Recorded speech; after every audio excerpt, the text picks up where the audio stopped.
Hello. বসন্ত জাগ্রত দ্বারে, বাতাসে বৌলের সুগন্ধ, আকাশে পলাশের রং, প্রাণে জড়িয়েছে সেই সুগন্ধি রঙের আবেশ। আজকে কি আর ঘরে থাকা যায়?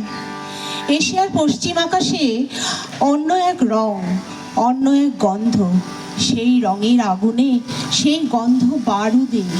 আসুন আজ যুদ্ধের আতঙ্ককে সরিয়ে রেখে প্রাণের উচ্ছ্বাসে মেতে উঠি। বিমানপথের গর্জনে চাপা দেই কোকিলের কুহুতানে, হিংসাকে সরিয়ে দেই সুরে তালে ছন্দে।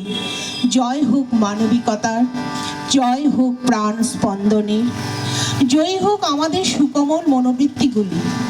মারণ খেলার মত্ততায় বিরুদ্ধে হোলির রং হয়ে উঠুক আমাদের হাতিয়ার। ধ্বংস থেকে সৃজনের পথে এই অভিযাত্রায় আমাদের আজকের ছোট্ট নিবেদন বসন্তের উৎসবে ফাগুন হাওয়ায় হাওয়ায়। পরিবেশনায় সহযোগী